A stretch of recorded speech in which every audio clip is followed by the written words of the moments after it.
It was a very ordinary day, similar to hundreds of the same days before it. The students sat at their desks and listened attentively to the teacher who was telling something and making notes on the board. One of the guys hid his phone and was browsing a social network. There was a very beautiful girl dancing in the video. The girl was so attractive that the young man could not hold back his smile and even blushed. The teacher heard this short laugh behind her back, and you were already angry, realizing that not everyone was listening to her. She turned around abruptly and, turning to Jiang Bei, began to yell at the guy, noting how brave he was. But for this, she would be one of the first to receive it. She said that he had become completely impudent. The young man jumped up in surprise and began to apologize. One of his classmates approached the teacher and suggested that she give Jiang Bei a punishment of rewriting ancient poems 80 times. This was Jiang Bei's sworn enemy, who found a convenient opportunity to harm him. Jiang Bei stood up and said that the teacher was raising him as he should be, like a father repaying his son for his sins. He said this phrase with a completely serious face. His classmate was immediately angered and glanced sideways at Jiang Bei, who dared to be rude to him. He immediately jumped up from his seat and reached out to Jiang Bei, shouting that he was looking for a fight. Jiang Bei froze when he saw this. After all, such behavior towards him right in the middle of class was very sudden. Jiang Bei couldn't understand why his enemy couldn't stand it and had to go overboard and push him. He could never have imagined that his life would end this way. He wondered if he managed to survive, his classmate would dare to do it again. Jiang Bei woke up from the words of an old man who sadly said that the young master had died such an absurd but cruel death, and it was very difficult to survive. Jiang Bei opened his eyes and said that it was very noisy around. The old man got scared and jumped up, doused himself with water, which he took to the young master. Jiang Bei was the second son of the Jiang family. He was 20 years old. Cultivation was absent. He cleared his throat and asked the old man to stop making noise, as it was making him very uncomfortable. The old man clasped his hands to his chest and began to thank the Lord for the fact that the young gentleman had come to his senses. The young man was surprised at what they had called him and asked where he was. Jiang Bei immediately grabbed his head and realized that he had ended up in the past, and that he had ended up in the body of a rich kid. At the same time, he ended up in a family of cultivators, but his father decided that he was worthless and did not have high hopes for him. He always got it very badly for his mistakes. His father did not pity him at all, but nevertheless did not hope that his son would achieve anything worthwhile. The old man began to ask the young man if he had any pain, and asked if he was still worried about his marriage, which greatly surprised Jiang Bei himself. His memories were still a little hazy, but he assumed that it seemed like his family had decided to marry him off, and it would probably start with the engagement being broken. The young man assured Elder Du that he was fine and there was no need to worry. Elder Du noticed that the young master was trying his best to avoid meeting with Madame Shangguan, and so the old servant began to worry. The master was afraid and asked again if he wanted to break off the engagement. Elder Du noticed that the young man had apparently lost his memory and opened the portrait of his fiancée in front of him. Jiang Bei, seeing this girl, immediately shouted for the elder to immediately remove this monster from him. He immediately remembered that he was so scared by her appearance that he tried to commit suicide, but it was unsuccessful. His last attempt was to drown himself in a well. A hologram opened in front of him with a notification about receiving glasses A, and then information about himself. Jiang Bei was surprised that he was in the system. Having studied the information, he began to think about the fact that he had finally received the trainer that was necessarily included in the time travel kit. But there was something he didn't understand. He ran into the old man and asked why he was dissatisfied. The old man stood up to defend himself and asked how he could be dissatisfied with the fact that the young master refused to meet with the Shangguan family in the main hall. In a half-whisper, the old man said that he was a servant and therefore could not be dissatisfied even if his salary was lowered. That was his job. The gentleman chuckled and replied that the old man seemed quite sincere, so they should let go of this conversation and start changing clothes. He decided to change his clothes and go meet the father and daughter that Elder Du had mentioned. This meant that the easy gathering of anger points was about to begin. There was talk in the hall. The man was calming the respected Zhang and asking him not to get upset. He was convincing that his son would be able to cultivate in a couple of years, and when that happened, he would make himself an heir. The man's daughter, Shangguan, sighed heavily and asked him to stop talking about Jiang Bei, and asked when Brother Nan would return, because she missed him so much. Zhang Nan was the eldest son of the Zhang family. He had good natural abilities, great ambitions, and was never interested in worldly vanity. and the youngest son had ordinary abilities and was always finding trouble from idleness. The father wanted to marry his youngest son to this girl as soon as possible. He thought it was his best option. He introduced him as a very talented person and asked him to appreciate him. Jiang Bei appeared in the hall with a rose in his teeth. Everyone stared at him in surprise and didn't say a word. The father immediately ran up to his son and began to scold him for putting on complete nonsense.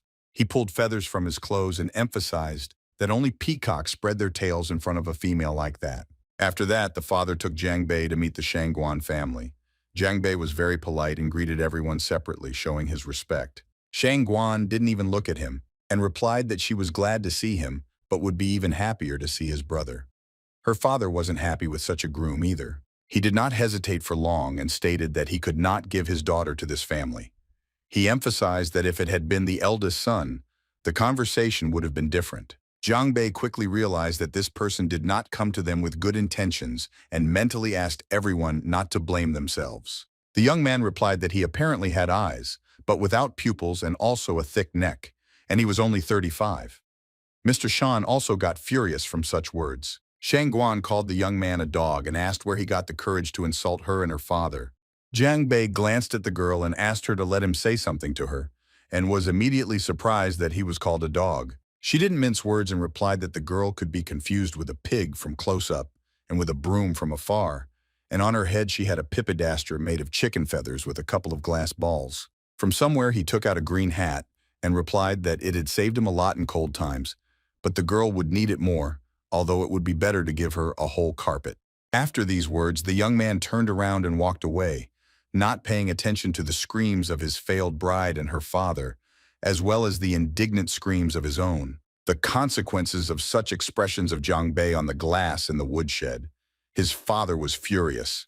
He kicked his son so that he fell and shouted that he had worked so hard to get consent for this marriage, now his son should go and think about his behavior. His father left his sparring partner and servant Pan Hu with him. Jiang Bei demanded to know why he was assigned this fat man and not some curvy girl. The father couldn't stand it and threw more books at him, which hit him right in the face. Jiang Bei shook himself and saw that these were fighting techniques and strategies. His father, without even turning to him, ordered him to read these books diligently. Just before leaving, the father stopped and glanced sideways at his son. He said that he had taken all his money and now his son could not even think about having fun. This worried Jiang Bei the most. This act was the biggest blow. He immediately started shouting that his father was too cruel. He began swearing that he would definitely do everything necessary, if only they would return his money. But his father replied that until his son mastered at least one technique, he would not receive anything. Jiang Bei covered his face with his hand in despair that he would have to start doing this again. Even Pan Hu was surprised that the master still agreed with his father's decision. After this unpleasant conversation, the system gave a notification about the promotion. This made Jiang Bei happy, and he realized that it might be possible to avoid the necessary training and meditation. He pressed the button to confirm the training level increase. He suddenly felt very hot. Jiang Bei guessed that it might be due to the level increase, but along with this heat, he felt a certain lightness throughout his body. But then Jiang Bei discovered that he didn't have enough activation points.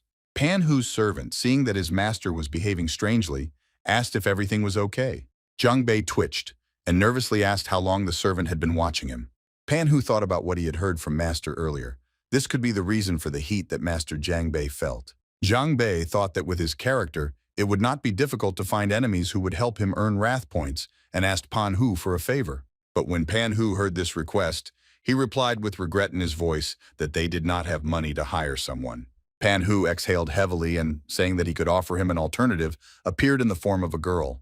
Jiang Bei began jumping up and down in disgust, calling Pan Hu names and shouting that no one needed him and that it was the enemy that was needed. Jiang Bei could not stand it and slapped the servant. Pan Hu fell to his knees and rubbed his wound, begging for mercy and declaring that Jiang Bei had just enough. Pan Hu said that Jiang Bei's main enemy was Master Chenju. Jiang Bei immediately jumped up, saying that the master would be their lucky man that day.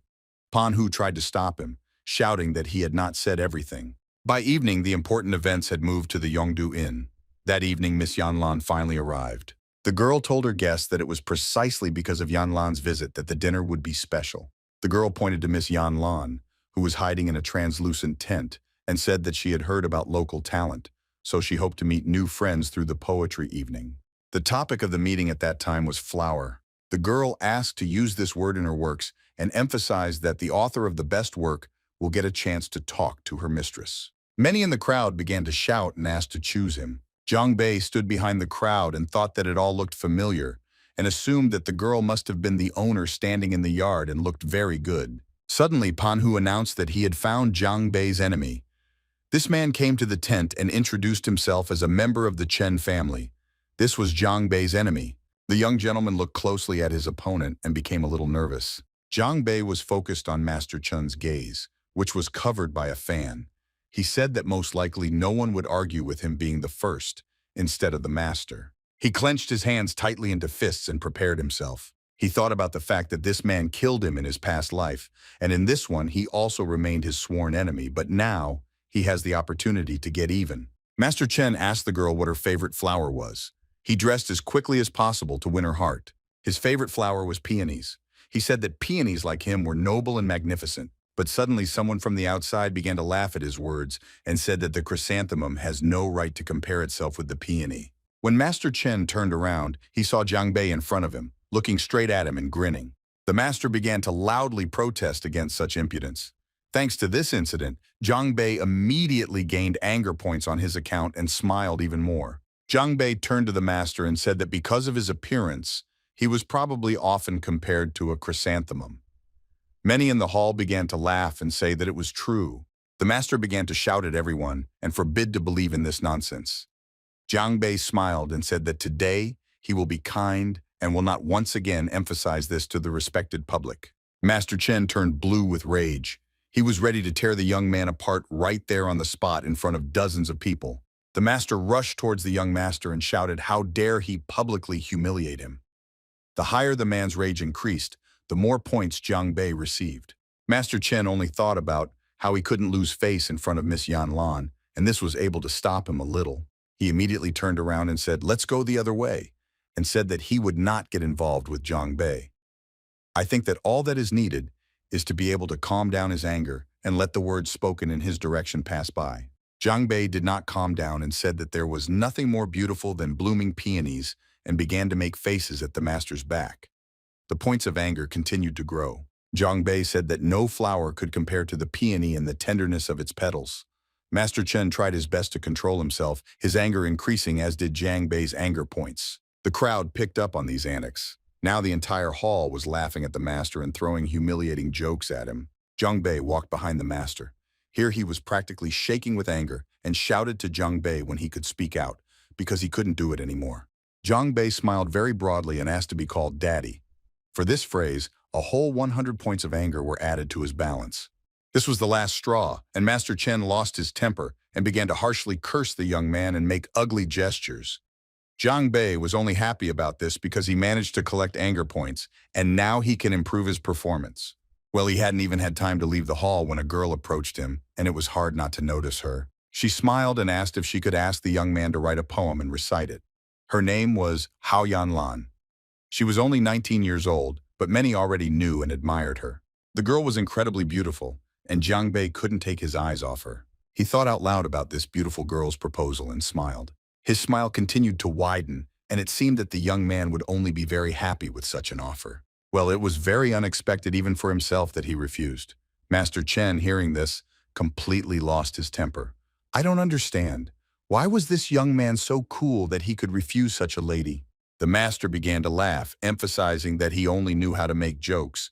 But when it came to something worthwhile, he always tucked his tail between his legs. The whole crowd supported the master and began to say that Zhang Bei was the loser of the whole family. These words could not leave the young gentleman indifferent, and he jumped over the railing and immediately found himself in the lady's tent and began to talk about flowers. He landed right at her feet. He wasn't worried about getting into trouble and was extremely self-confident. He met the girl's gaze and did not allow this connection to break. After thinking for a bit, he declared that he loved only one lotus, and because it came out of the mud, it was not at all soiled by it. Continuing, he said that he was washed by pure ripples, but he did not know any capricious whims. Zhang Bei continued to stand in the tent near the girl and read his poem about the lotus. The girl moved a little to the side and after listening to his lines, thought that he really loved this flower very much. She listened to the lines that said that the smell from it the further the better, and it was slender, tall, and growing clearly. She thought that the young man described this plant very vividly. The girl was delighted. It seemed to her that the young man was in love with this flower and wrote poetry so beautifully. The young gentleman sat down in the chair and continued to read the poem. I know for sure that everything is going well for him, and he watched the girl's behavior. With his last sentence, the young man declared that it was impossible to play with the lotus, and for greater effect he took out his sword. The girl gasped with delight. She really was captivated by both the young gentleman himself and his essay about the lotus. Miss Yanlan fell to her knees and a maid immediately ran up to her, trying to figure out if everything was okay with her mistress. The girl opened her eyes and said that it was a great poem and asked Huaner to write it down. The miss thought that this was the young master's way of showing respect to her and thought that it was necessary to meet such a talented person. The maid turned to the young master and said that his literary talent was very good. Yanlan interrupted her and suggested that Zhang Bei drink tea and continue the conversation. Zhang Bei smiled and raised his hand, saying that in that case, he needed to rent a room for one night rather than just drink tea. The girl was confused by these words, and her maid screamed that he was a walker. I was able to say this to Miss Yanlan. And the pillars heard indignant cries. Master Chenju Action Forehead shouted that if Zhang Bei dares to ruin the girl, then they will fight. Zhang Bei pretended not to understand what the whole crowd was angry about. Well, he was so pleased to watch the sudden appearance of a large number of points on his account. Miss Yanlan didn't know what to do with herself. Suddenly, the young gentleman seemed very rude to her, and she was offended that she considered him talented and knowledgeable of etiquette. She was very disappointed in him. Well, his poems were the best in the competition, and she could not refuse. Miss Yanlan took a step forward. She was extremely scared, but before she could say anything, Zhang Bei himself said that the girl apparently agreed to everything. Seeing that the anger points were almost collected, Zhang Bei turned around and walked towards the exit, saying that he would leave all the payment to Miss. Yanlan was very surprised that he was leaving and asked him again. The young master turned around and confirmed that he was definitely leaving and asked why the girl was so worried about it. Yanlan immediately smiled and said that she had no more questions and wished the gentleman a good night. The whole crowd became even louder because they thought of a completely different proposal from Zhang Bei. The master's servant Pan Hu also ran after him. Miss Yanlan was once again mistaken about Zhang Bei. Her opinion changed again and she realized that he was not rude at all and was still nice to her.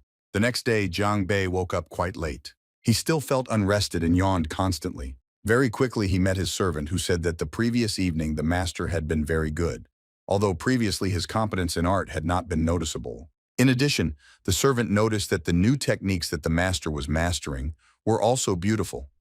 The master was surprised that he was being followed again, and the servant explained that he was so involved that he most likely did not notice something was present. Zhang Bei smiled because he learned all these techniques in just 3 seconds, instead of the huge amount of time he could have spent on them. Pan Hu suggested that they immediately return to his father and tell him such wonderful news, but Zhang Bei waved his finger at him. The gentleman smiled and said that they shouldn't have returned until they had eaten. Pan Hu wanted to object and remind them that the gentleman had taken all their money. Zhang Bei smiled at this and promised that they would solve everything, because he had a large family and must have some property or something like that. His family had a lot of property. If you wanted to get money directly, you had to go to the village that brought in money. To Zhang Bei, it sounded like a very rich land, and he guessed that it was a gambling house. Zhang Bei and his servant immediately went to this village and immediately met a poor man near its gate. The master and Pan Hu froze in place when they saw where they had come. The gentleman began to shake Pan Hu, indignant that where they came there was no money and there were only slums around. The servant explained that this place was called the money-making village and that their family collected rent here. After several large families of city lords received this land, they leased it to refugees and farmers and then regularly collected rent and taxes. She said that this year there was a severe drought and they did not pay for more than a month. Zhang Bei was very angry and kept shaking poor Pan Hu and asked if they had come there to intimidate these honest farmers into giving them their money. Smogla asked the gentleman to calm down, but suddenly they were distracted by some scream. Swearing could be heard from somewhere in the depths of the slums. It was Shangguan. She was holding one of the village girls by the hair and yelling at her for getting her skirt wet with their dirty water. The girl was crying very loudly and that she hadn't done it on purpose. There was also a little girl standing nearby who said that it was not dirty water, but spring water that they brought from 10 kilometers away. Shangguan hit the girl so hard that she flew back, saying what she was not allowed to say. Shangguan bent down and picked up one of the shards of the water pot that lay broken on the ground. Shangguan turned to the girl she was holding by the hair and said that since she had ruined her clothes, she would have to ruin her face. Shangguan tried to cut the girl's face with this sharp clay shard, although she begged her not to do it through tears. Fortunately, Shangguan didn't have time to harm the girl because someone from the outside called her fat. It was Zhang Bei who immediately pounced on Shangguan, ordering her to let go of the girl. He ran into Shangguan and she fell to the ground. He slowly approached her and assured her that he did not do it on purpose. He smiled and said that from afar he saw a demon pig screaming at a little girl, and he couldn't sit idly by. Shangguan shouted loudly at the young master, indignant at how he dared to call her a pig. For this, the master received 166 points of anger. Zhang Bei laughed and took out a mirror from somewhere, asked the girl to look at her reflection herself, and received another 300 and some points. Shangguan loudly complained and called the master a piece of trash with no cultivation, who had no right to beat her and insult her. Zhang Bei was not upset at all by these words and calmly replied that he had told the truth. He approached the girl and asked her if this demon pig looked like a human. It was obvious that the girl was very afraid to speak. Zhang Bei slightly humbled the girl and promised that he would protect her and that she could say whatever she wanted.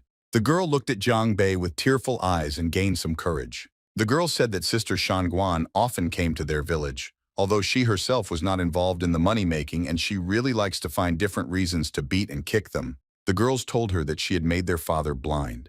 This was beyond any understanding of Zhang Bei, and he became very angry. He pointed his finger at Shangguan and said that she was ugly inside and out and tried to break everything, and she could only be called a demon pig and nothing else. Shangguan couldn't stand such unpleasant words addressed to her any longer and started yelling at the girls that she would definitely teach them a lesson soon. These words were enough for Zhang Bei to rush out and deal with Shangguan. He very quickly appeared next to her and said that it was they who should be angry at her and not the other way around. He squeezed her shoulder tightly and stopped her, not letting her get to the children.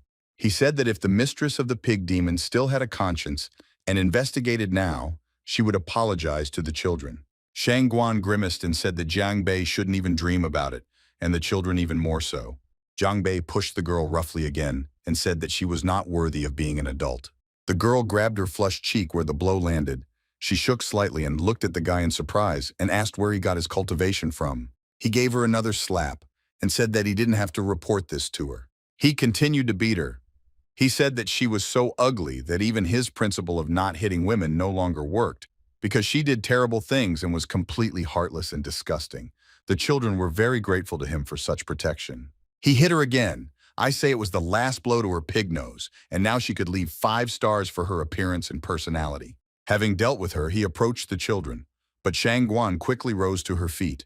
She was shaking with anger and hissed a curse at the young master. She called him an animal and swore that she would not let him go. Zhang Bei turned back to her and was surprised that she was unhappy with her beautiful appearance after his fists, and asked if she wanted to receive 2 more blows. Here all of Shangguan's courage suddenly disappeared somewhere, and tears of fear appeared in her eyes. At this point, Pan Hu's servant intervened and reminded her that she was the daughter of the Shang family and that I should not have gone too far. Zhang Bei asked her not to worry and said that his skills had improved so quickly, when his father saw it, everything would be fine. The servant disagreed with him and thought that they had already crossed the line too far. At this time, one of the girls turned to the master. She said that what happened was her fault and that of her sister, and putting her little hand to her heart, she asked to notify them if anything happened. Zhang Bei smiled and patted the girl on the cheeks and asked her not to say that she would take responsibility, because he was not yet such a bastard to demand such a thing from a child. After this, Zhang Bei noted that the children's water tank had been broken, and they probably needed to fill it with water again. The girl confirmed this and said that this year they had a severe drought and had to carry water from Mount Qingquan. The gentleman looked sadly at the fact that the only source of water was so far away, and the efficiency of using labor was very low. It was not surprising that the harvest was poor, but in his time they would have simply pulled a water pipe. When the gentleman thought about the water supply, the idea of building a canal immediately came to his mind. Pan Hu, hearing this, immediately began to worry about financing, because it would cost a huge amount of money. Zhang Bei smiled and replied that this was indeed the case, and ordered him to go to his father and ask for 50,000 not only for the canals, but also for the construction of roads. He hurried them by noting that they had only 4 hours to raise money and bring workers, since the canal had to be dug for the sowing season. Everyone immediately ran off to do their job. Immediately, one of the little girls brought an old man, who immediately declared that he was the head man of this village and had come because the girl told him about the situation. The old man bowed and thanked the gentleman for saving his granddaughters. Next came the young man who thanked him for saving his children. Zhang Bei smiled back and noted that the village chief had come at the right time, as he had just come up with a plan to revive the money village and asked to listen to him and the plan, which was basically divided into 3 stages. The first stage was to dig a canal from the nearby mountain to the money village to provide irrigation for agriculture. The second stage consisted of purchasing seeds of fruits and vegetables growing at different times of the year in neighboring villages and towns, which provided a guaranteed harvest every season. The third stage of the refugee and the young people in the village will form a troupe of itinerant traders and will sell local fruits and vegetables, making money on the price difference. The village elder's eyes lit up and he noted that the plan was really good and was surprised that they hadn't thought of it earlier. The fourth point Zhang Bei noted was that this year they will be exempt from tax, and from next year only 20% will be involved. The old man approached the master and began to thank him for his kindness and wanted to bow very low on behalf of the entire village, but Zhang Bei did not allow this and asked the old man to stand up. It was at that moment that 3 guys appeared behind Zhang Bei and turned to the young master and called him worthless. One of these guys wondered if the taxes could change just by Zhang Bei's wish. This was the 9th level of Liang Heichuan's qi gathering. Zhang Bei didn't know this particular person and asked about it. The old man almost whispered that this young man was the second son of one of the 4 major families, the Liang family, and told him his name. Liang Heichuan smiled maliciously and noted that he heard from his brother Chenju that Zhang Bei had become arrogant, but at first he didn't believe it. But now they see that he has really become bolder. Zhang Bei once again threw her a joke that he was a good older brother and called him a very unpleasant disease. Liang Heichuan noted that this village was truly a nest of pigs and dogs. His anger grew. He immediately rushed at the young gentleman, wanting to bring him to his senses by giving him a good beating. Zhang Bei only thought that this was an opportunity to try out new techniques. He immediately jumped up and ran towards his opponent. Liang Heichuan was surprised at how quickly Zhang Bei approached him. Liang Heichuan didn't have time to react before the young master's first blow landed on his side. He flew to the side and was very surprised at how that trash from the Zhang family had made such progress in just a few days. But he still didn't think that he would be able to withstand such a strong opponent as he considered himself to be. But suddenly someone from the outside called him a pervert. The elder sister covered the younger sister's eyes and asked her not to look.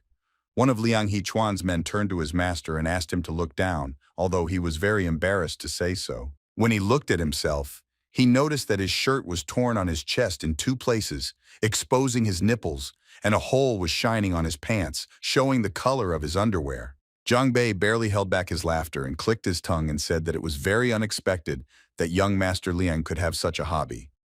Master Liang immediately understood who did this to him. Zhang Bei laughed and asked who asked the master to move while he was being attacked. Mr. Liang replied that he would not bother Zhang Bei today and said goodbye, to which Zhang Bei asked if he was not going to teach him a lesson. I will not just let the tax issue slide. Mr. Liang got even more angry and said that the young master was taking too much liberty and had gone too far. Mr. Zhang chuckled and asked if Liang Heichuan still allowed himself to talk to his father like that. Mr. Liang hissed that the young man was not his father, but he grabbed both his cheeks with one hand and squeezed his face. He smiled and said that Liang Heichuan should let his father teach him the 3 words properly today, and it would be better to remember it. Zhang Bei continued to mock and humiliate Mr. Liang Heichuan. He laughed at this. Zhang Bei didn't know that his father was watching this. His servant told him that the young master had not only taken the path of a cultivator, but had also mastered the soul technique. Mr. Zhang couldn't believe his eyes that in just one night, this child had transformed from an ordinary mortal man into a Qi realm opener. The servant continued to tell that when they did not hear that the young master was looking for money, they thought that he was creating problems again, so they immediately rushed to the village. No one expected that the young man would arrange such a surprise. The old man assumed that Mr. Liang Heichuan would not be able to withstand the next blows and asked if he should stop the master's son. But the master stopped him and noted that someone else was coming. Zhang Bei continued to whip Mr. Liang. He asked why he was silent, because only bad students slept in class and did not answer. A man appeared next to the young master and ordered him to stop immediately. Jiang Bei felt a very strong pressure on himself and immediately froze. The man immediately went to the beaten gentleman. Jiang Bei guessed that judging by his appearance, he could be Liang Hechuan's father. Jiang Bei turned to Uncle Liang and noted that this grandson did not know how to communicate properly and asked him to allow him to teach him.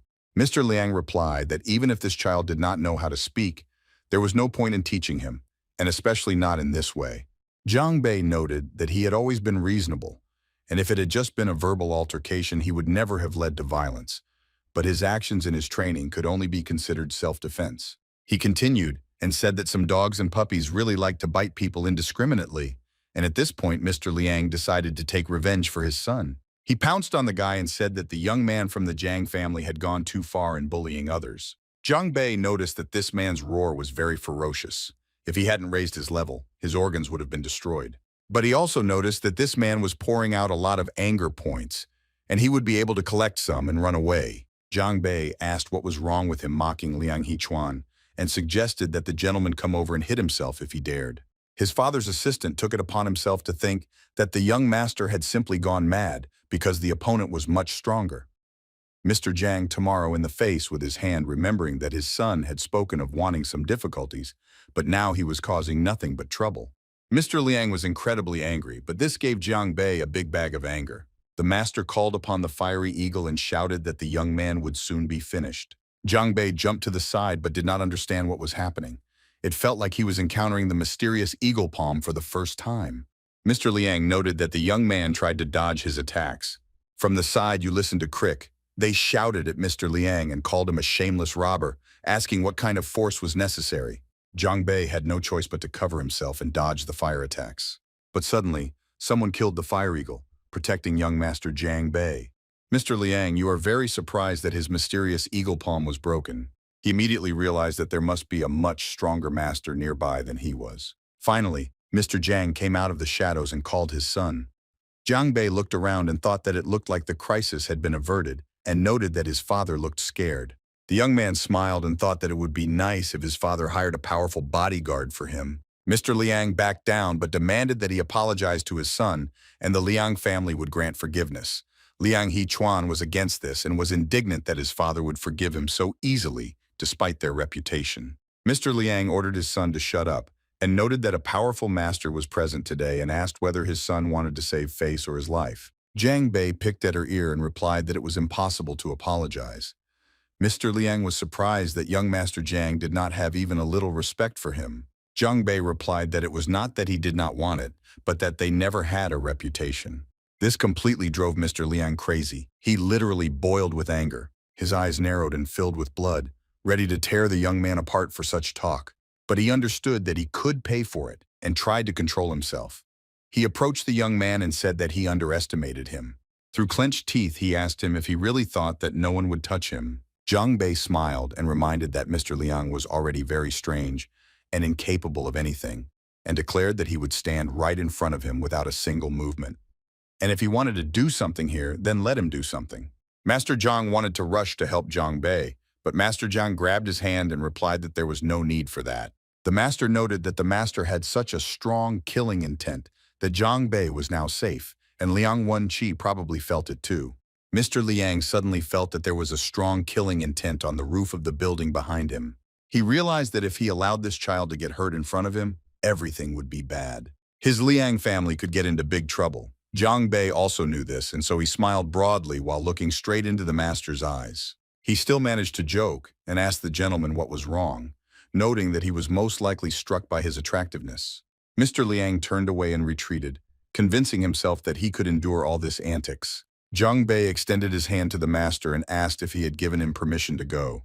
He pulled him by the collar and began to call him names very rudely and humiliate him even more, proving his worthlessness. The gentleman was silent, and Jiang Bei began to laugh at this and noted that the old man was trying to look cool, but he was already drooling over the ancient grave for himself. Suddenly, Mr. Jiang felt almost faint from what his ears had heard. Jiang Bei, having mocked him, replied with satisfaction that Mr. Liang could go and that he shouldn't be angry, otherwise he might faint, and if that happened, he would break the flowers of the plant to spoil the cityscape.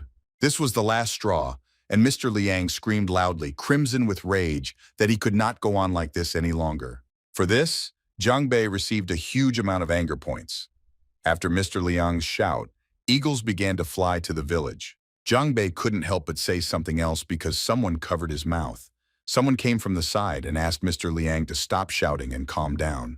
The master came out and, turning to Mr. Liang, explained that today's incident was his son's fault, and everyone hoped that Mr. Liang would be able to turn a blind eye to his mistakes and the incident would be closed. Mr. Liang replied that he had already informed their families of Jiang Bei's actions through the messenger falcon, and that justice must be sought for the Liang family. The falcon actually flew to report on everything that had happened. When Mr. Liang left, Jiang Bei began to laugh at the old man for resorting to chatter at his age, and that it was shameful, but the master asked him to simply refrain from unnecessary words and remain silent, covering her face with her hand in shame. Jiang Bei smiled and agreed to change the topic. He noticed that the old man suddenly appeared and asked if he came to bring 50,000 silver. The master smiled and took something out of his pocket and replied that he had only brought this. Soon Jiang Bei found himself in his family's kitchen, where he was hung upside down in an attempt to punish him. His father was yelling at him, asking how he could have lied like that. The father was angry that his son had caused so much trouble. Jiang Bei tried to calm him down and let him explain everything. The father exhaled and ordered his son to speak. Jiang Bei said that after he escaped last night, he first went to Yundu's restaurant and met Chenju there and exchanged poetry and literary works. Mr. Jiang asked why he heard that his son had humiliated Chenju. Jiang Bei continued to tell the story that in the morning he accidentally ran into Miss Shanguan in the money village, and there was a small disagreement. Mr. Jiang exhaled heavily and asked what this disagreement was. The young man was slightly covered in beads of sweat and, looking away, he replied that he had hit the girl. Mr. Jiang immediately jumped up from his seat and started shouting that his son was a shameless child, and in less than a day, he managed to offend all the families. His son tried to explain that they were all evil, but his father would not listen. Mr. Jiang said that he would have to teach his son a lesson, but suddenly Pan Hu burst into the room shouting that something serious had happened. He reported that the Shanguan family and the Chen family requested the presence of the master and young master. Master Jiang thought to himself that trouble was knocking on their door. Jiang Bei thought that the Avengers were gathering together and that there was another big wave of points to collect. This news only made him happy. Jiang Bei choked when he saw those he had offended. One asked those who came if their appearance was the work of his son. Shanguan forgot that it was all because of him and he destroyed her beautiful appearance. Mr. Jiang thought about how his son had suddenly become strong in both literature and martial arts, and fortunately, he had not encountered him last night. Everyone demanded that Jiang Bei bow and apologize to everyone he had offended, otherwise he would be in trouble. Jiang Bei shouted that there was a disgusting creature that only thought of offending others. It caused even more noise among those who came to complain about the young master. Mr. Jiang slapped his son and told him to stop immediately. Jiang Bei said that he would not apologize to the group of losers. Mr. Jiang again told his son to shut up and said that they would say what was useful because that way the trouble from him would stop. The gentleman exhaled heavily and said that of course he was used to all this, but it had to stop. Jiang Bei at this time thought and was surprised that it was actually easy to talk to his father. Mr. Jiang emphasized that all the trouble was caused by Jiang Bei and sighed heavily again.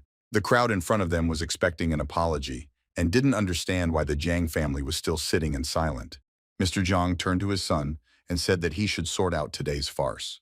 Jiang Bei smiled in confusion and asked what exactly his father meant.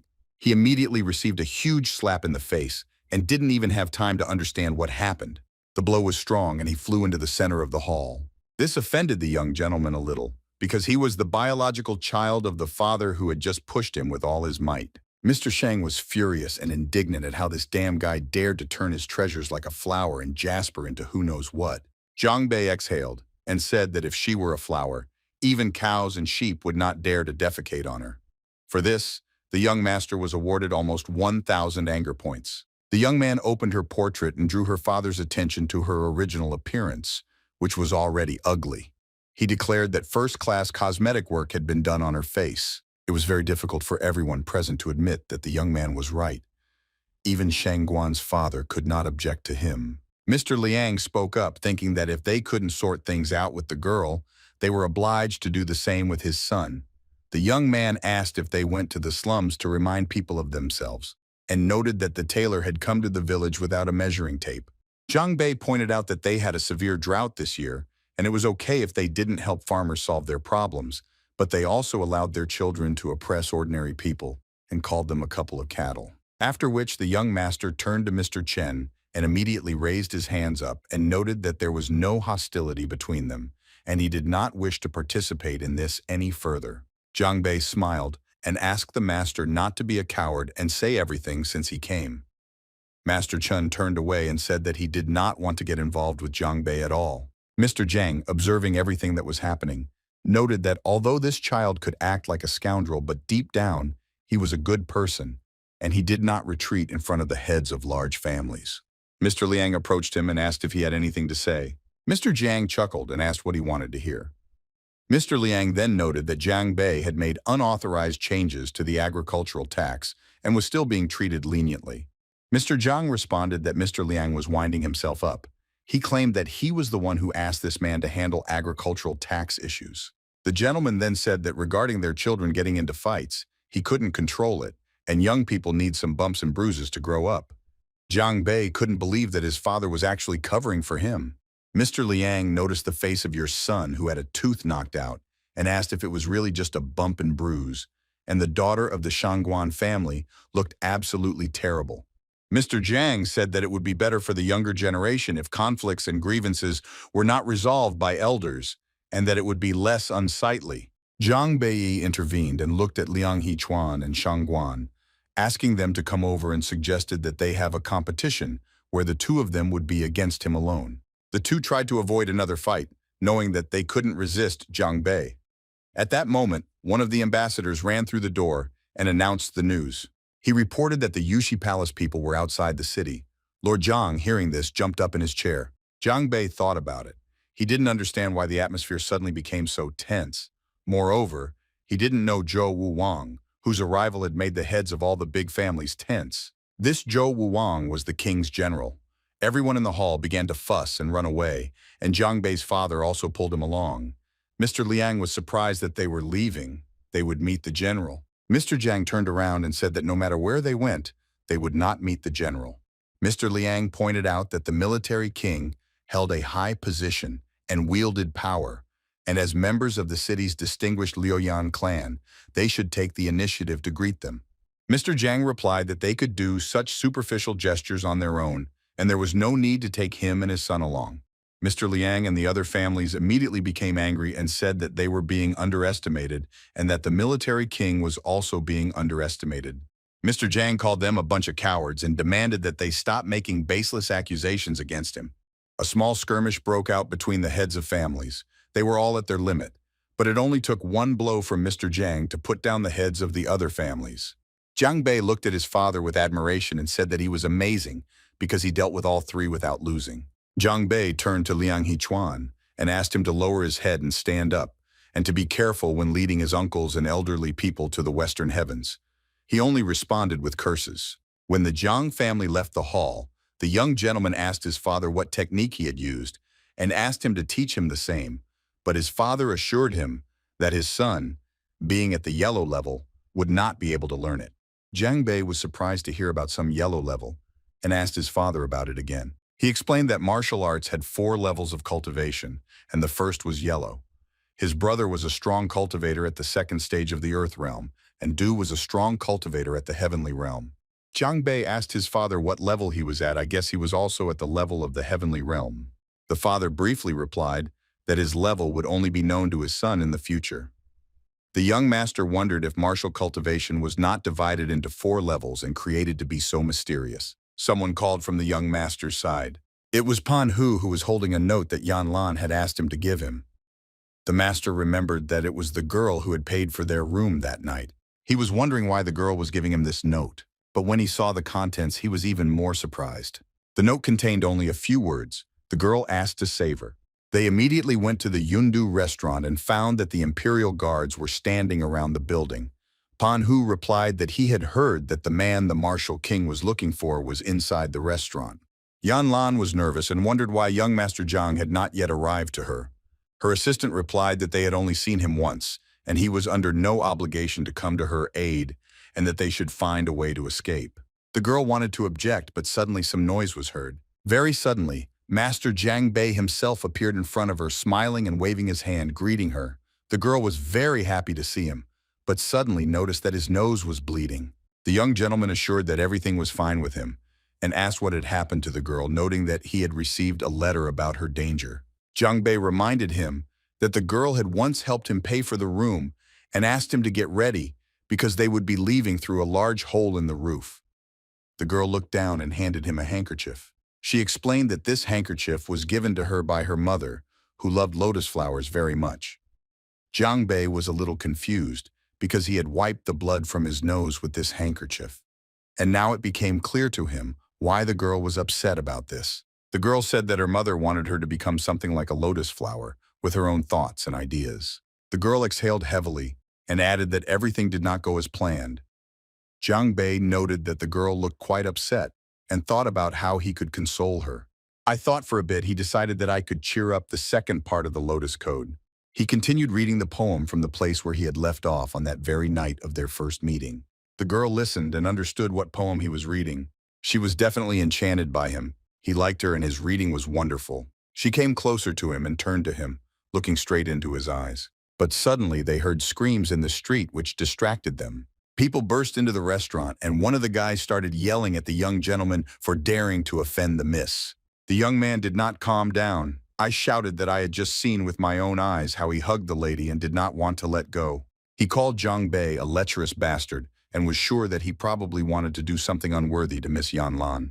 The lady turned to Commander Yang and noted that he had misunderstood everything and that this gentleman was her friend from the city of Luoyun, and having heard that she was getting married soon, he had specially come to visit her. The commander fell silent, but still reminded that the lady was the beloved daughter of King Wu, and it would be better for her not to communicate with commoners. Jiang Bei smiled and replied that he never expected that the lady would turn out to be a princess. The commander chuckled, surprised that this could not be known, and noted that this meant that they did not have such a close relationship. The commander asked him to leave and he would pretend that he had not seen anything and began to throw Jiang Bei out of the restaurant. The master thought that these guys probably wanted to take her back to the palace, but judging by her face, she did not want it. There for a moment he thought about what he should do. Jiang Bei said that he was sorry, but since Princess Yanlan called him a friend, he couldn't stay away. The princess became nervous from these words.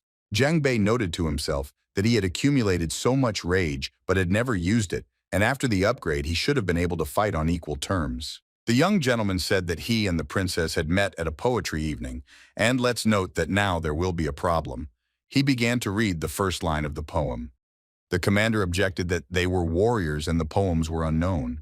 Jiang Bei ignored this and ordered to listen to the second line, where he began to swear very unpleasantly. The commander immediately flew at him, furious that they were trying to insult him. Jiang Bei noted that this was not an insult but an education. Since the commander was a fighter, he had little. Then he would get more, and it was worth listening carefully. The commander was shaking with rage and was ready to get into a fight. Jiang Bei continued to read the poem with a smile, which also insulted the commander. At this point, the commander could not stand it any longer and rushed at the young gentleman with his fists. Jiang Bei noted that this guy's sword technique was not so simple, and his combat experience was definitely greater than his own. And if the battle dragged on, he would definitely find a way to injure, and it was worth ending very quickly. It didn't take him long to figure out what to do. He gripped his club tighter and asked to hear one more line. He said something about a golden stick that could be used to hit scumbags on the head and rushed at the commander. The young gentleman's blow was very strong and stunned his opponent a little. Commander Yan froze a little in place. I tried to recover from the dizziness. But before Commander Yang could come to his senses, the young gentleman began to slap him in the face one after another and continued to read the poem. Soon Commander Yan flew out of the restaurant and broke down the doors. At the entrance, he was met by General Liu Zhou of the Imperial Guard, who was Yang Qifeng's uncle, and was immediately greeted with a sharp tone. Jiang Bei came out of the restaurant, continuing to read his poem with a smile on his face. The general began to shout, interrogating the guy who he was, that he dared to beat him so cruelly. Jiang Bei asked if the general himself had manners, because before asking his name, he should have introduced himself. The princess stood behind him and watched what was happening with fear. She turned to the young gentleman and noted that the general had been the subject of some very bad jokes, and that it was not worth getting involved in a conflict with him once again. She told General Yang Lighting that he was one of her father's most valiant subordinates and was called the Thunder King of the battlefield. This man single-handedly destroyed an entire lair of 100 dark cultivators in Luoyun. Zhang Bei admired and noted to himself that this man was a tough nut to crack. But Zhang Bei looked at the general again and realized that it was too late to run. General Yang stated that he was giving them one last chance to leave, otherwise he would only bring death. Zhang Bei smiled and continued to read his poem line by line. The general replied that the young man spoke fluently, and therefore he would break 3 legs and would not kill anyone. Zhang Bei stopped smiling and said that the general shouldn't have raised himself because there were many generals, and he didn't specifically say who the poem was about. After this, the young gentleman continued to recite the verse again. General Yang lost his temper. He called the young master an impudent man and was very offended. He was outraged that the small cultivator was at the Xuan stage, but on top of that he was insolent and shouted, and the young master would not go anywhere today. The blow to the general was very strong. Zhang Bei was not strong enough to repel such blows, but still, he was not that weak. General Yang noted that the young master's stepping technique was truly refined, and he was even faster than the thunder python. But even with this, the old ginger was much sharper. He used another technique that startled the young master. It was a very powerful blow that knocked the young man off his feet. Due to the severe injury, Zhang Bei's mouth started bleeding and his face became very contorted. The young gentleman noted that the general was a true veteran of the battles, and his tactics caught him off guard. Commander Yang began to laugh that Zhang Bei was simply wiped out and was proud of his uncle. Zhang Bei didn't really care about this, and he advised the commander to look in the mirror himself, since he had been hit even harder. The commander kept himself in check, but a grin still appeared on his face, and he noted that the gentleman did know how to chat. The commander turned to his uncle and asked him to give Zhang Bei a harder beating so that he would never be able to open his filthy mouth again. General Yang raised his hammer above himself and said that he would do it with pleasure, but they begged him to stop. Madame Yanlan grabbed his hand and promised to go with him, but in return, he would not touch Lord Zhang Bei anymore. Zhang Bei, wiping the blood from his face, asked the girl not to dissuade the general, because he was then their 100-year-old turtle. He openly laughed at him and provoked him into aggression. These words were enough for General Yang to pounce on the young man again. Well, this time Zhang Bei was ready for another blow. He shouted that even if he was destined to die, he would definitely drag someone from the Yang family with him. And after that, he threw a jug of water. The people were shocked by electricity, shaking their skeletons to pieces. After the Yang family fell ill, Zhang Bei thought that he was lucky to dodge in time and did not damage anything important, but Yang Qifan seemed to be on his last legs. He laughed loudly and replied that he even raised his hand against his relative when the general turned to his lying nephew. This made General Yang even more angry, and he began to curse Zhang Bei. The young gentleman smiled and asked if he was to blame for this, since the safety of the power grid began with the general. He hoped that he would put all the strength he had left into the palm of his soul. This was the last and only chance to defeat General Yang, who would definitely not retreat until the young master stopped breathing. Zhang Bei smiled broadly and noted that the general would now receive his just desserts with the palm of his soul and use this technique. General Yang just laughed at him, saying that the young man thought that this could save him. General Yang raised his hammer with incredible new strength. He shouted that he was at the first stage of the Earth stage, and the youth was only a Xuan stage cultivator. He threatened to crush the young master like an ant and raised his hammer. The mod hovered right over the young gentleman, who imagined that he was about to die. But very suddenly, an iron ball appeared out of nowhere and hit this huge hammer, preventing the attack. A gentleman who suddenly appeared also addressed him and explained that it was the youth of the infinite mystical iron. General Yang was defeated. The gentleman smiled slightly and greeted his brother, whom he had not seen for a long time. Elder brother Zhang Nan was already at the second stage of the Earth stage. Zhang Bei was very surprised when his brother managed to return. According to the memories of his former body, his brother left home at an early age due to his outstanding abilities and was taken away for training. Zhang Nan approached his younger brother and told him what to wear, saying that he had been in trouble lately and was completely out of control, so he asked him to look after him. Zhang Nan gave the hammer to General Yang, noting that he allowed him to take it back, and apologized for the fact that his younger brother had somehow offended the general. The general explained that Zhang Bei had seriously wounded his nephew, and it was impossible to simply hush it up, and ordered the young master to stop hiding behind his brother's back and decide one-on-one. Zhang Bei replied that the general himself was a daredevil, and as soon as he saw his brother, he immediately went in a respectful direction, and since he now had such an assistant, he did not want to fight in a fair fight. The young gentleman's anger points grew, and he began to grimace even more, feeling protected, and advised the general to come up and bite if anyone dared. The general said that if given a chance, he would arrange a battle to the death, to which the young gentleman smiled and stepped forward and said that he was waiting. The general had just started walking towards him when Jiang Bei also hid behind his brother's back, continuing to tease the enemy. He jumped back and forth more than General Yang and understood that he would not move against Jiang Nan. Jiang Nan snorted and said that their father was right about the younger one being uncontrollable. Jiang Bei smiled and explained that he spoke differently to different people. And if there was a dog in front of him, why not tease him? General Yang was angry. He knew that the eldest son of the Jiang family was a cultivator of the earth, and if the two of them attacked, he would not be able to cope. By this time, his men had arrived and he decided to retreat. He shouted for his men to take the princess and they would return to the palace. Jiang Bei immediately jumped up when he saw the girl being grabbed and ordered everyone to stop. His older brother was shocked at what this kid had achieved when he saw his shadow step. Jiang Bei pounced on the guards and, having scattered them to the sides, declared that they would not take the princess anywhere. The girl was trembling with fear or whispered to be handled with care. The young gentleman freed the princess, asked if everything was okay with her, hugging her, and the girl assured that everything was okay with her. The general roared for Jiang Bei, a commoner, to take his hands off the princess because he was not allowed to touch her.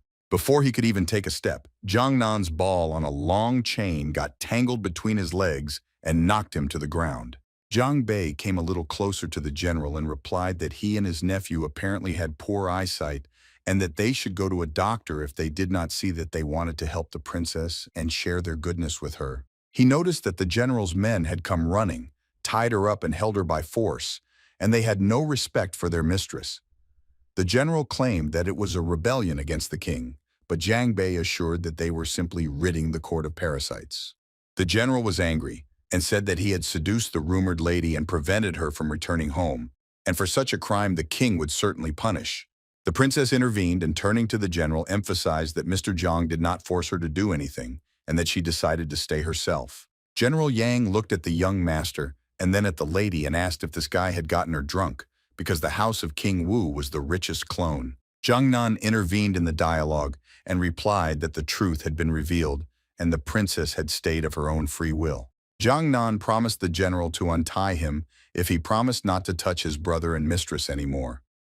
The general understood that at the moment the balance of power was clearly not in his favor, and it was worth agreeing. So he did, and Mr. Jiang was ready to fulfill his promise. The general repeated once again that if he was released, he would not touch the master's younger brother. Jiang Nan agreed with him, but the young master asked him to wait and noted that he had not specifically released anyone. He walked closer to the general and asked if he thought it had been forgotten how his lightning-fast eel attack had smashed him.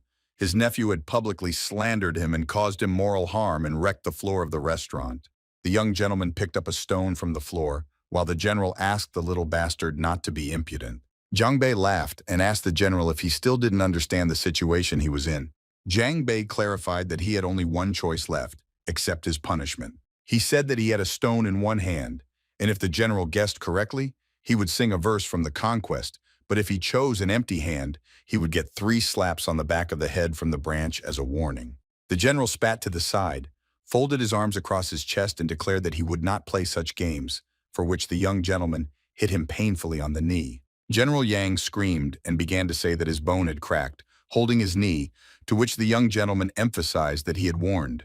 Jiang Bei smiled and reminded that General Yang was not in a position to refuse anything. The young master put his 2 hands in front of him, and General Yang made his choice. He chose an empty hand and was rewarded with 3 slaps on the back of the head. The general shouted that he would sing a better song, but it was too late. Jiang Bei, preparing to give in to the slaps, emphasized that if he lost, he should have been ready to fulfill the conditions. Watching all this, Jiang Nan was astonished that his younger brother dared to humiliate the great General Yang Leiting like that. After this, the elder brother finally decided to untie General Yang and let him go. When the people took the general away, he still shouted that Jiang Bei would pay for this, laughed at him, and suggested that next time before the fight, he at least wash himself because he smelled badly. Yanlan came closer to her savior and asked if he wasn't afraid that General Yang would really take revenge on him, to which the young gentleman assured her that there was no such word in his dictionary at all. He smiled and emphasized that if he could make the lady's life even a little easier, it was an honor for him. He was glad of the indecency that he managed to farm so much rage that day. But he was also glad to help such a beautiful girl who was clearly not indifferent to him. The girl thanked Jiang Bei, but she herself could not understand why her face was burning so much and her heart was beating so fast. The general's men discussed along the way that Jiang Bei most likely used some kind of potion. Otherwise, the girl could not have been so favorable to him. General Yang regretted that this time it would not be possible to return the lady and told his people to prepare, because upon their return, they would be punished by the king. But suddenly, someone from the alley shouted that he had a plan to return the lady back to the king. The general's people stopped and asked who the man talking to them was. Chenju of the Chen clan of Luyun City appeared from the shadows. The general noted that Chenju's cultivation was still at a low level and asked why he, his friend, decided to compete with the young master and lure people away from him. Chenju hissed back that he did it because he knew his weak point. He said that as a child he was attacked by an evil spirit outside the city, and this left a deep psychological trauma, and even now the mere mention of evil spirits scared the boy half to death. Chenju noted that even if the lie had such an effect, then what could one say about something else? Chenju smiled and two more figures appeared in the alley. He brought a real evil spirit, and his assistant brought the monster out of the shadows. The general smiled and noted that it was cruel but an excellent strategy. The general asked what Chenju wanted as a reward, and he replied that he had always dreamed of joining the imperial army, but he had never had the chance. General Yang assured him that it was easy to arrange and that when everything was completed, he would personally bring him to the camp.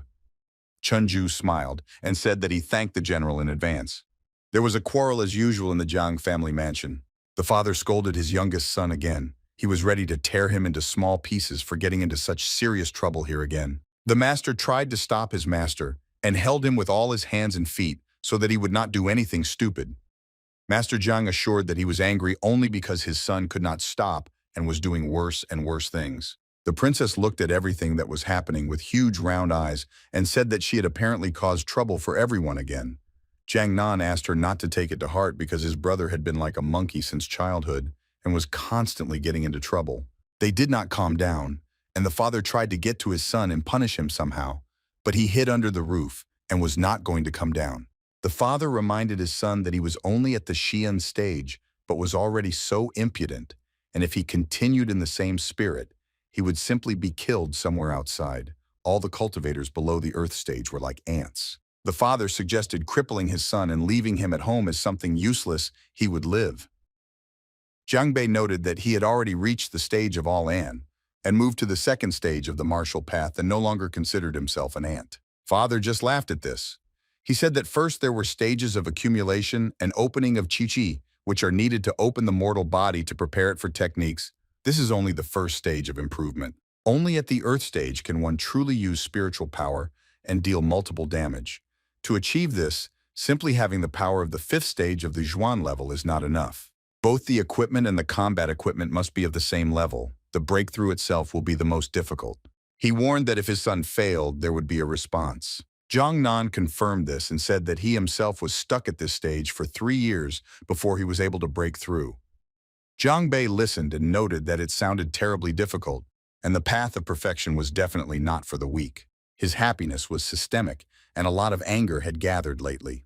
The system congratulated him and noted that his level had been raised to the 5th level of the Xuan stage. The girl who appeared out of nowhere and seemed to be seen only by him gently kissed him on the forehead, and he felt some changes inside himself. But he was still interested in who this girl was, and he asked about it directly. He fell to his knees and his entire family was worried. The princess suggested that this could be a breakthrough, but her father did not believe that it was possible because no one was able to achieve this in a short time. Jiang Bei tried to come to his senses and thought about the girl he saw. He assumed that he might have imagined it. Coming out of some kind of fog, he finally heard his name, heard how he was called. The princess immediately rushed to him and embraced him and began to congratulate him. The young gentleman still did not understand what was happening.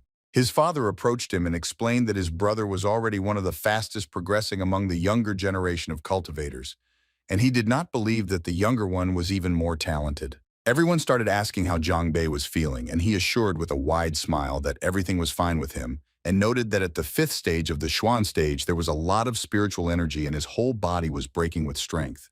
He began to boast that now, even if Chen, Leang, and that bastard from the Shangguan clan attacked him together, he would not be afraid. The father cleared his throat and noted that he had advanced so quickly today and that he needed to rest and strengthen his spiritual strength. The gentleman was surprised that this old man had suddenly become so polite to him. After this, Mr. Jiang turned to the princess and promised that his family would take care of her and she could also go on vacation.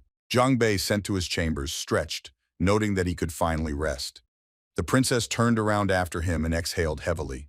The girl called him, hoping that he would not reject her. As soon as the young gentleman stopped and turned around, A rushed into his arms and pressed herself tightly against him. She raised her head and looking into his eyes asked why he was helping her so desperately, since they barely knew each other. Zhang Bei confusedly explained to the girl that she once helped him, and in return, he helped her. The girl thought sadly that he did this only because of his nobility, but not because of sympathy for her. The girl couldn't hold back and screamed that he did it because he fell in love with her, but he began to deny it in every possible way and said that she was talking nonsense. He asked the girl to stop, noting that this was not possible, but suddenly the girl gave him a small yellow pea in his hands. When asked about this, the girl explained that it was a spirit restoration pill, and since the gentleman had spent a lot of spiritual strength, it would strengthen the body and replenish its spiritual root. The girl smiled and thanked the young gentleman for everything and said that she was going to rest. Lying in his chambers, the young gentleman thought that if the girl had just wanted to give him pills, she might not have touched him, although he was very happy with her touch. He hugged the pillow and thought that it was very hard for such guys to take care of themselves on the street, especially handsome like him, and began to praise himself as much as he could. Well, suddenly he heard that someone asked him as the owner to stop saying such things. Zhang Bei jumped up. He didn't understand where the sound was coming from. A hologram appeared on the screen in front of him, and a sound came from it. His system was talking to him. Zhang Bei basked at mouth from surprise because remembered where heard this voice.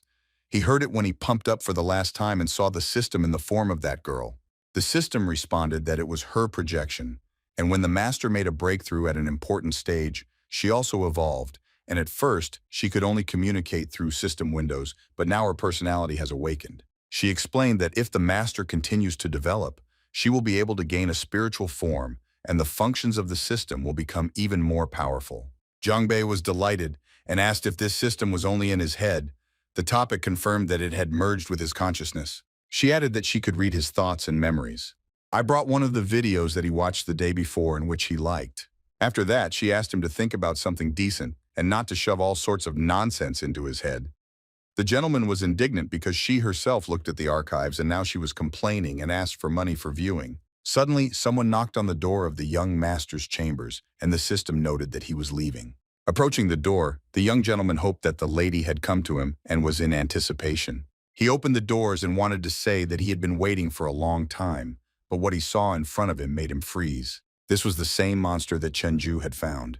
This monster opened its mouth and pounced on the young master. Zhang Bei stepped back and said out loud that it was rare to see a living evil spirit. The evil spirit fell right on the threshold. The young gentleman grimaced at how strongly it stank and was surprised that it was even possible. While the evil spirits were rising, he began to call his family for help, realizing that he could not cope with them on his own. But no one responded to him, and overall there was complete silence in the yard. He looked at the evil spirits that had already practically risen and were ready to pounce on him again because he was worried that no one was answering him. The evil spirits dissolved, and Zhang Bei, looking around, thought that they had really dispersed into the fog, and it was unclear where they were. His gaze fell on one of the buildings behind him in the courtyard. I remembered the words of the ancients, which said that if you can't fight, then it was worth fighting, and if you can't, then it was worth running away. Zhang Bei chose the second option and ran to the exit, right on the threshold. From somewhere above, an evil spirit hung down on him and looked into his eyes as if into his soul with its own. Zhang Bei cursed loudly and retreated back to his room. As it turned out, it was the second evil spirit. They are the same. He thought to himself that it was not here that there was like a monkey that was jumping back and forth and was now both behind and in front. It was very scary, but he tried to control himself because there was no other option. He decided to make a false move. He managed to stun one and laughed to himself that they were weaklings. He grabbed the second evil spirit by the hair. He was indignant that this infection dared to scare him and promised that now she would show who was the boss here. The evil spirit squealed loudly, opening its mouth with sharp teeth, and the system received a notification that the young gentleman had received rage points from the evil spirit. This amused Zhang Bei, because he thought that she would fight to the end, and it would be hard to defeat her, but it turned out that you could even farm rage into her. This made him very happy, and he couldn't hold back his smile. He began to quote some verse again and prepared to deal with the evil spirits. Zhang Bei is very happy and decided that now the entrance should go to the signature technique from teacher Bi, and promised that the evil spirit will be the most stylish spirit in the entire afterlife and cut her hair. She kept on squeaking a little, and it looked very pathetic, but she wanted to take revenge on the young master for this. The evil spirits attacked Zhang Bei again, continuing to squeal and showing their fangs. He was not prepared for this. It seemed that the spirit had renewed all its strength for a second. But at that moment help came to him, and someone from the side shouted for the gentleman to take care of himself. Zhang Bei was really very scared at the last moment and looked at his savior with a puzzled look. Yanlan, who helped him defeat the evil spirits, asked if he was okay. Zhang Bei turned to the princess and wanted to say something, but she discovered that his spirit for farming had disappeared. The girl smiled and explained that she got rid of the evil spirits and now he cannot be afraid. He assured that he did not feel fear, but inside he was very surprised how this girl could just go and kill the evil spirits the first time. Having put the puzzles in a pile, the young gentleman asked the princess if she was also a cultivator. And she, a little embarrassed, lowered her gaze to the floor, and confirming this, noted that there was no other way she could have escaped from the palace. By this time, his older brother and father arrived and laughed that now he was not afraid of spirits. Zhang Bei now understood why the two guards did not intervene, and assumed that they knew that the evil spirits were in the palace but did not come on purpose. Zhang Bei smiled and asked him not to thank him. After all, the new generation had to wash away the old. The father was very upset, but did not say anything to his son about this. The father just smiled and noted that since he was so self-confident, the next day he would go to training with his older brother. And then the father replied that the route was to the lair of the spirits, which made Zhang Bei's lower jaw noticeably drop. It was a mountain range near the town of Yun, where evil spirits lived. The father thought to himself that the seal in the small meadow of evil spirits had weakened recently, so it would not be superfluous to send his sons to reconnaissance. The father said that strange sounds were often heard near the lair of evil spirits, but suddenly she discovered that her youngest son was no longer in front of him. Zhang Bei fell to his knees in front of his father and grabbed his legs, saying that he didn't want to leave, almost crying. She screamed that she wouldn't go and wanted to be an ordinary, unremarkable rich kid, take care of the people in the country, and let her older brother deal with the evil spirits. Well, when he realized that his father was adamant, he asked to at least give him 10,000 silver for the journey, which made his father even more furious, not expecting such impudence. His appearance became very angry, and he said that it was everyone's duty to drive out evil for the sake of the people. The father began to scold him for thinking that his youngest son had only pleasure and money in his head, and promised that he would kill him right there on the spot for being such a wasteful, idle person.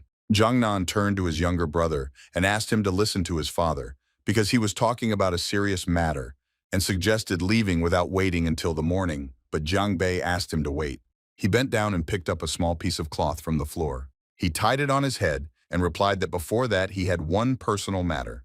He decided to finish with the one who arranged all this. Chenju kept trying to listen to what was happening in the place he was interested in, but he couldn't understand why everything suddenly became quiet after Zhang Bei's scream. He imagined that this weakling simply died of fear on the spot, and he was very happy with this thought.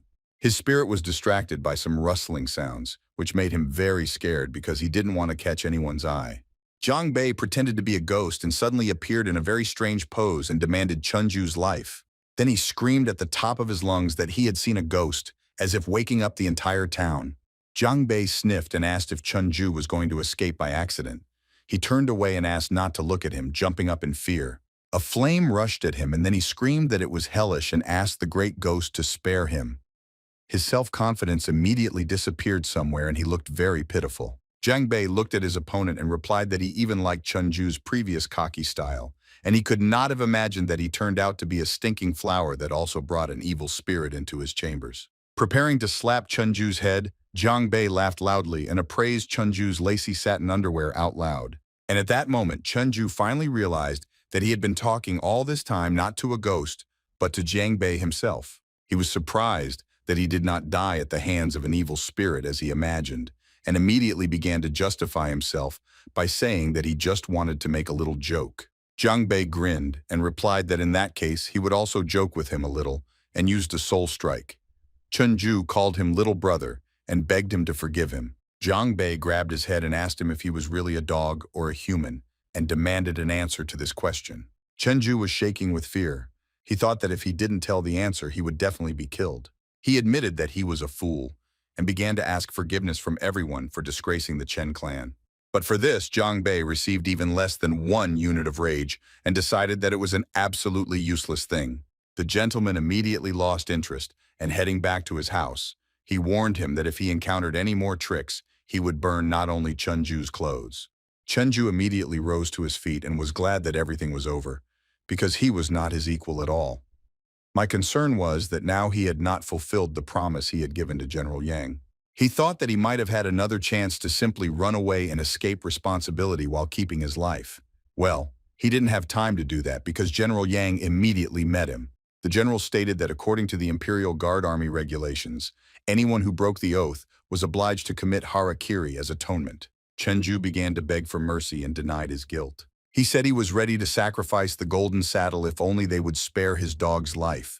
The saddle was a treasure of a previous dynasty, and its value cannot be estimated. The general thought that in the last few days they had been recruiting new soldiers, and he had both money and a good force. The general also turned around and replied that he understood Chenju's intention and ordered him to report to the military department tomorrow.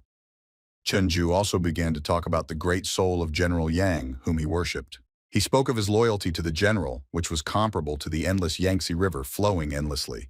But General Yang quickly cut it off, not wanting to listen to such vile flattery. The next day, Mr. Jiang gathered his sons and invited the princess, listened to what was behind the events of the previous night, and was unhappy that it was built by the Chen family. Jiangnan laughed that his younger brother, using the trace of spiritual energy on the clothes of the evil spirit, recognized who was behind all this and laughingly called it great progress. But my father wasn't at all happy. He stressed that the other families would most likely support the king and that the princess could no longer remain in the mansion. Zhang Bei immediately said that this was all solvable and the princess could go with them to hunt evil spirits.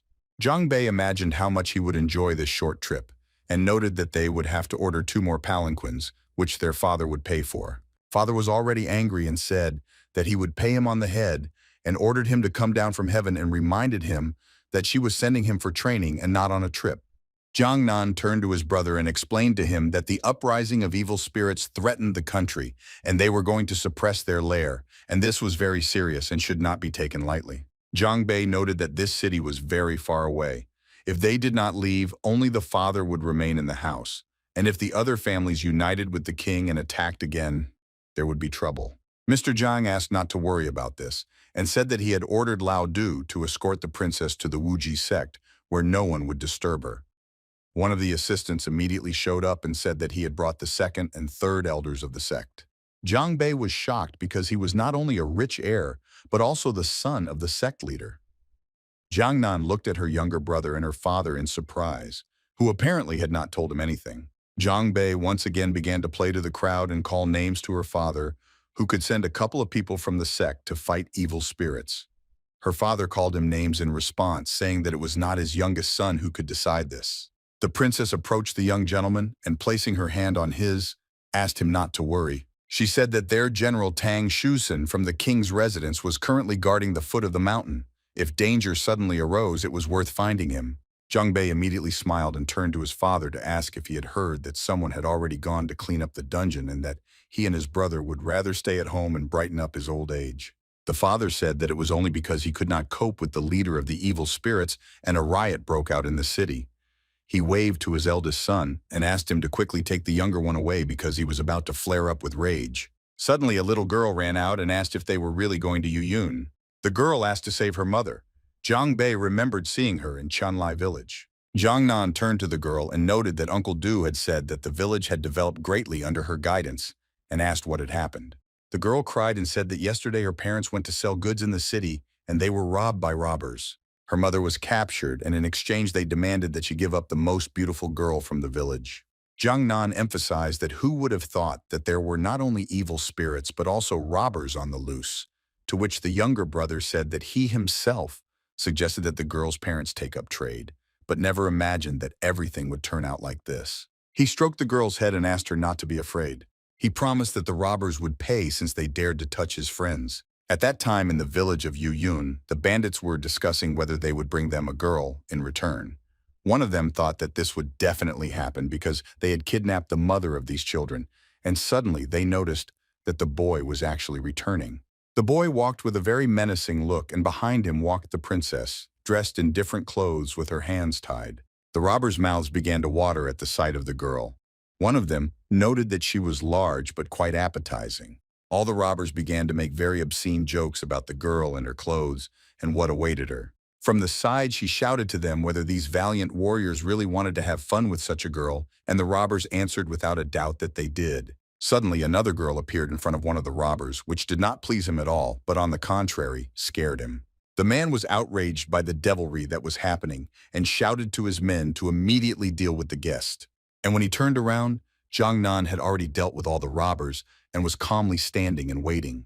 The robber rushed at the iron, saying that the girls were not alone, that they were not similar, that one of them was a woman and one was a man, and that one was helping whom. Jiang Bei, disguised as a woman, called the robber a rude man and said that he was Lu Yun's flower. If he forgot about this, the girl would become very angry. He ran even faster but didn't have time because his body was struck by an electric discharge. Jiang Nan asked his younger brother why he had to try so hard, since he could have dealt with these bandits on his own. Jiang Bei stretched again and answered briefly that it was necessary. He thought that there were so many people in the bandit camp that their rage simply could not be unleashed, although the system warned him that greed leads to death and it was worth being careful. Jiang Bei said that he would simply cut out the bandit camp, but the system noted that he was completely unaware of his own strength. If he rushed into battle headlong, it would be the same as suicide. Jiang Bei stated that the system was too daring and could have just sat quietly as it should have, noting that he was her god, hope, and the object of her reverence. They had a small squabble, but it quickly ended. The one they took prisoner smiled and noted that his camp of the Black Dragon was ahead and called him master. Jiang Bei had to justify himself that he meant it to me and that he was not talking to the robber at all. His older brother was already thinking about his younger brother's strange wickedness. On their way to the camp, two bandits blocked their path and asked them to stop and explain where they were going. Jiang Bei didn't choose his expression. He answered rather rudely, picking his nose. He deliberately provoked them to aggression in order to get extra points. They quickly got mad and almost stabbed their supposed colleague, who immediately shouted that they had hit the wrong person. The guards demanded that their third leader be released quickly, but Jiang Bei noted that things would not go that way, and that they should first go and report something to the leader. Jiang Bei introduced himself as Bei Ba. If they needed a third chieftain, they should have washed their necks in advance. The robbers immediately rushed to report and did not invite their leader to visit. He immediately became angry at such impudence and called the young gentleman an impudent fellow. The leader of the Black Dragon camp, named Ji Da-hu, noted that their camp did not have such a person, but overall he was not interested in it. What bothered him was that someone unknown came to make trouble in their lair. He hissed that this uninvited guest apparently thought that the Black Dragon chieftain was a soft peach that could be squashed every day. Jiang Bei and his companions waited for the bandits to return to them. Suddenly, the young gentleman heard someone calling him by the name. He introduced himself to the robbers. When he turned around, he immediately saw the camp leader, several times bigger than him, who was already beating him. The young master was immediately thrown back by such a strong blow. The young gentleman was surprised that the chieftain was also at the initial stage of the ground level and decided to check him out.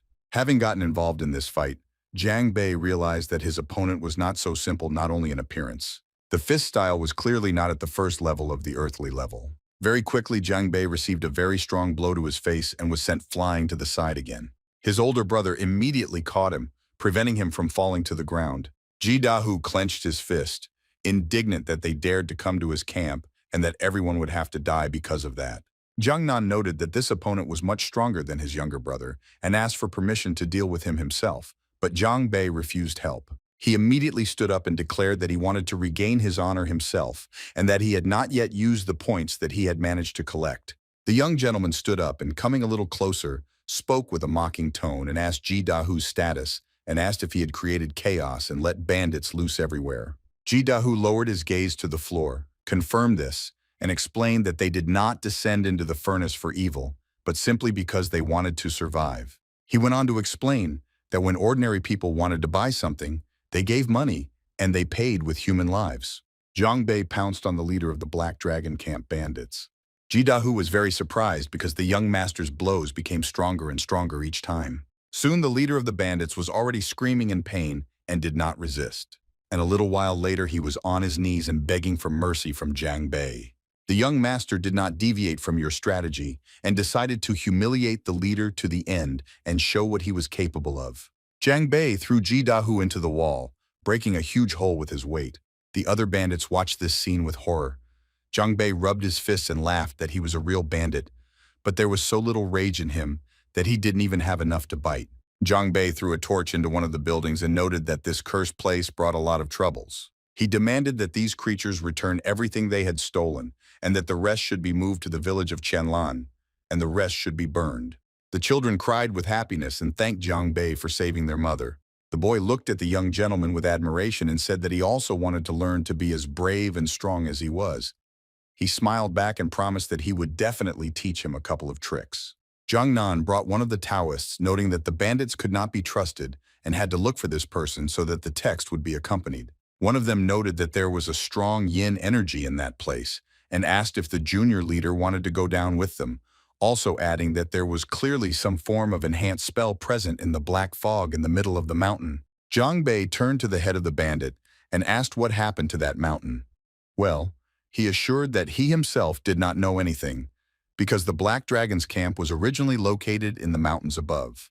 And then suddenly it dawned on the young gentleman that the Imperial Army was in collusion with the bandits. But even such strong people could not cope with these evil spirits. Suddenly a strange sound was heard and a monster appeared in front of them, which spoke of powerful spiritual power, and again fresh tasty food was delivered directly to him. Everyone immediately started to fuss.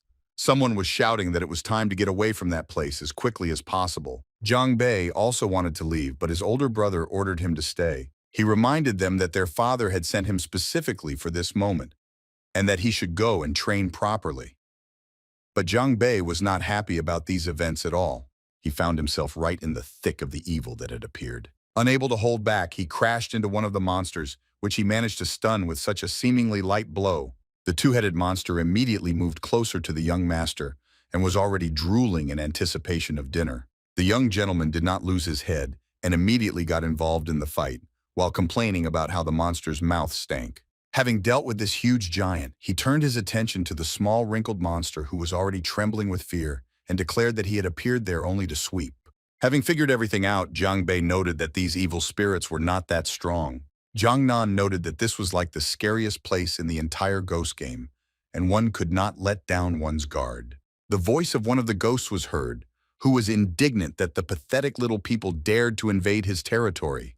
Zhang Bei asked his brother what was in the house, and then he replied that there was the main evil spirit of the Ghost Mountain. It was a ghostly demon who was a very strong opponent. Zhang Bei was very nervous when he found out who he would have to fight against. But at the same time, he thought that if this ghost was the main one, he could give a lot of rage in response. And if there was an older brother behind him, then he could say anything. Zhang Bei began to pick up something from the floor as if it were a stick, and his older brother asked what he was going to do and noted that the seal of the Ghost Mountain was unstable and he should be more careful. Zhang Bei smiled and asked his brother not to worry, explaining that they were simply greeting this chief demon. Zhang Bei turned to the ghost and asked why he hadn't come out to punish them all yet and accused him of being scared. This immediately angered the evil spirit. Zhang Bei decided to introduce himself but thought for a second. Afterwards, he said that he was the one who does not change his name, neither on the road nor at home, and is called Tang Shuzhen. He is the deputy commander of the county garrison. This was the man who got involved with the bandits. After this, the young gentleman began to harass the evil spirit in every possible way, shaking out all sorts of points of rage from him. He made very ugly jokes at his expense and insulted him in every possible way, trying to survive until the very end. Zhang Bei finally discovered that the rage from this ghost had been collected quite a bit, but the situation he found himself in was very alarming. From this shining portal came an evil spirit in the form of a man. He was followed by a huge army of other evil spirits. The demon promised that he would definitely destroy all the worthless people soon, first killing Tang Shuzhen, and asked him to step forward. Zhang Nan got ahead of his younger brother and replied that there was no such thing among them and the ghost would have to fight him. He asked his older brother if he could handle it and received an affirmative answer. The young gentleman immediately ran away from the battlefield. The ghost saw this. You thought it was worth killing two guys at once and sent part of your army after Jiang Bei. Jiang Bei saw that part of the army was dragged after him and was happy because his plan had worked. After sneaking away from his older brother, who was fighting the main spirit, Jiang Bei discovered an army of spirit hunters. He immediately began to call General Tang Shusen. Then he heard his name and asked who was addressing him. Jiang Bei immediately began to ask for help and save his life, running away from the crowd of ghosts. Jiang Bei threw himself into the general's arms and began to say how glad he was to see him. The general began to complain that he was seeing this young man for the first time and did not understand what was happening. The army of evil spirits was already approaching. They were whispering the general's name and were ready to tear him apart first. The general was surprised that for some reason these spirits hated him more than the others, and decided that he would have to deal with them after he called all his people to battle. He noted that now that the evil spirits were out of control, they had no right to let down their king. The general understood that there were too many of these creatures and the battle would be very difficult. His men also called out that they might not be able to withstand it. Anyone who accepted the fight or ran away could end up dead. The general turned to his brothers and asked them to hold on, noting that he himself would go for help. Jiang Bei was outraged that the general actually turned out to be a real rat and abandoned his people. Jiang Bei, without losing his composure, shouted to the general to go with him. With one movement, he ripped the general's pants open. On his underwear was written that evil spirits are retreating. He and the gentleman barely restrained themselves from laughing loudly and joked that the general had a year of misfortune according to the Chinese horoscope. The general was also angry because he didn't allow anyone to touch his pants. Jiang Bei asked the general not to be angry.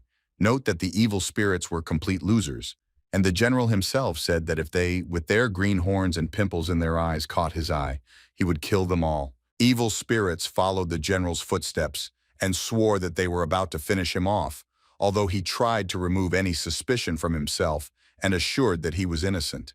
Jiang Bei looked at the notification of his system and was glad that this general was accumulating rage points very well. She decided to put the spirit hunters exactly with evil spirits. He went to his older brother to visit him and find out the situation. Jiang Nan was very good and luck was on his side so far. He managed to break through the evil spirit's defense. Even the evil spirit noted that the gentleman was not so bad, but now he will have to show what real power is to make him experience fear that he will remember for the rest of his life. But suddenly a blow flew at him, asking him not to shout without reason, which discouraged Jiang Nan. This immediately turned the attention of the leader of the evil spirits. Jiang Bei was as usual in his usual spirit and began to insult even such a serious opponent to the maximum, calling him the most offensive words he could think of. The ghost forgot about the existence of his older brother and rushed at the younger one. He screamed that he would tear the boy into 1,000 pieces. Jiang Nan shouted for Jiang Bei to step aside, but he didn't have time, and the ghost quickly caught up with him and knocked him to the ground. But he didn't have time to do anything, and Jiang Nan himself suddenly appeared in his place. Jiang Bei looked at his brother, whose appearance left much to be desired, and immediately began to ask if everything was okay with him. Then he exhaled heavily and replied that he was glad that his younger brother was safe, and immediately bowed to the ground. Jiang Bei held his elder brother in his arms. This gave him a powerful boost, an incredible force to attack further. Even the ghost chief noticed that the boy was experiencing some strange wave of spiritual power. Now Jiang Bei wanted the ghost chief to feel his full feelings for her. Jiang Bei turned to the evil spirit king of Ghost Mountain. He rushed at him and asked him to prepare to die. The young master was hard to stop, and he didn't even think about what he was doing. He just wanted to avenge his brother. He took blow after blow without even counting their number. And at that moment, he was thousands of times stronger than the leader of the evil spirits. Jiang Nan, having regained some strength and stood up, was shocked by what he saw in the performance of his younger brother, who had never given any hope. Jiang Bei broke through to the second stage of the earth level and defeated the ghost demon. But it took too much of his strength, and now he needed help. Jiang Nan immediately came to him and managed to catch him before he fell to the ground. The young master's pulse was broken and his spiritual strength was running out. He was simply holding on with all his might, and that's why he was exhausted to such a state. The spirit hunters were very lucky because Tay simply disappeared. General Tang knew that only when the ghost demon guarding the mountain was completely destroyed would the junior spirits disappear. He didn't understand how this could happen because the ghost was very strong. Suddenly he noticed the young heir of the Unqi sect, Jiang Nan, who was carrying his brother on his shoulder. The general began to admire that the young heir was able to defeat such a strong opponent, but he abruptly said that it was not him. He explained that his younger brother had dealt with the ghostly demon, and if the general wanted to thank someone, he should thank him. By this time, Jiang Bei had finally begun to come to his senses a little and asked what his older brother was saying. Even without the strength, Jiang Bei turned to the general and said that if he wanted to thank him, he should bow to the floor. Jiang Nan explained that his brother was delirious after being seriously wounded and that they should go if there was nothing else to do. The general immediately began to talk about how they were heroes and promised to report this to the king. Soon Jiang Bei gained some strength and could already walk on his own. He entered the lair of the ghost demon, and there he saw Princess Yanlan, who was sitting on the ground and crying. The girl, just looking at the gentleman, immediately threw herself into his arms and began to scream how afraid she was. He asked the girl not to worry and, hugging her tighter, assured her that he would be there. Well, it turned out to be just a dream. He suddenly jumped up and screamed loudly on the bed. There was a princess in the room who immediately approached the gentleman and asked what had happened. The girl was glad that the young gentleman had finally woken up. The gentleman's gaze immediately fell on some flour, and he realized that he was the one to blame for everything. She offered him a calming potion and told him that he had slept for 3 whole days and everyone was very worried about him. Jiang Bei was shocked by how long he had slept, but the girl reminded him that he had fought a ghost demon, which was very dangerous. The young gentleman immediately noticed the dark circles under the princess's eyes. I realized that she had most likely been on duty near his bed all the time. He touched her cheek and asked for forgiveness for making her worry. The princess instantly blushed with embarrassment. She immediately ran away, shouting from the street for him to take care of his health and take the medicine on time. Jiang Bei thought that there was something clearly wrong with the girl. The system immediately called him a weakling and emphasized that if the man did not replenish his strength, the girl would definitely run away. Lightning Mister was outraged by such name-calling, but the system noted that he had passed out from fatigue and was the worst master she had ever had. The system noted that this time he was simply lucky to survive the fight with the evil spirits, and next time he might not get off so easily. Jiang Bei mentally agreed with her, because when he was a homebody, it was much easier. But now, when it was worth going outside, there were monsters and great cultivators everywhere. The system became amused and, calling the young gentleman a youth, noted that it was time to finally get him some real equipment.